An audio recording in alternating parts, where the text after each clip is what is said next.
Although follow-up and feedback are optional fields for data analysis, in order to have a complete record, you need if you can do a patient follow-up either by telephonic conversation or by direct interview or through a nurse, it is very useful information for your own benefit.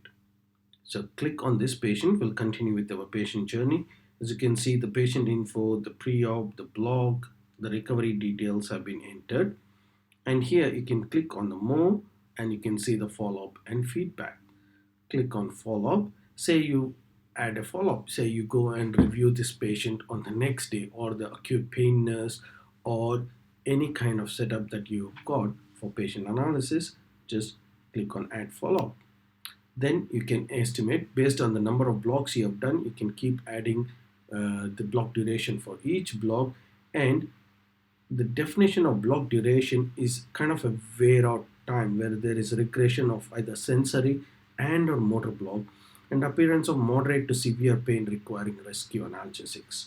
So what you do here is enter the patient uh, approximate duration of the block depending on how long it lasted based on that definition.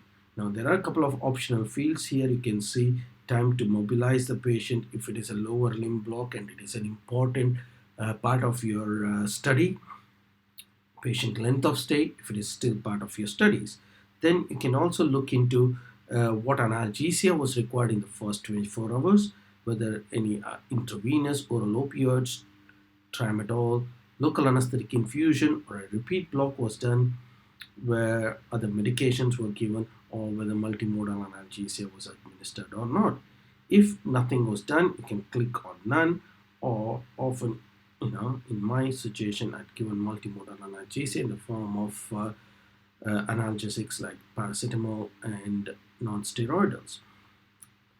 Some cases may require oral opioids. In that case, you can enter the name of the oral opioid that you have given and the dosage that's been required in the first 24 hours or so.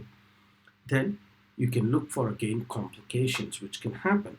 Now remember, you can add on as many number of follow-ups as required. So if there is any sensory deficit that is left over, you can follow up this patient and enter those details. Now some of these complications are mentioned here, and if there is something outside of this list, you can always click on other and click on that, and then you can select the follow-up procedure, which could be either a direct interview, telephone, or through the patient notes. So in this case, if I've done a direct follow-up on the very next day, you can enter this in this way.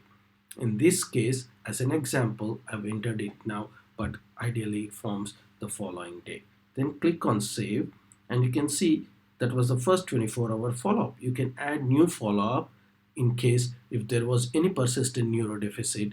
You can follow up the patient the next day and enter the approximate duration of the block and also the other issues. Now when you go back, you can see that the follow-up section is now green. Quickly, we'll also look into what the feedback section involves. And here you can click on more, click on feedback. You can see there are only very few questions that you can directly ask the patient to get an important aspect of patient feedback. Click on edit.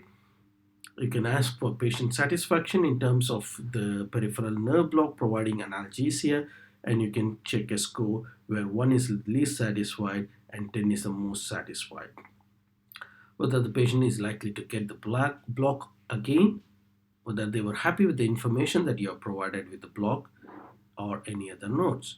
Some institutes and some places have discharge leaflets for the care of the limb which is anesthetized. So if you're given any such discharge leaflet, you can choose yes or no and then click on save. Once you go back here, you can see that all sections are complete now and this patient is ready for discharge. Now in case if you have made any errors, you can go back here and click on delete.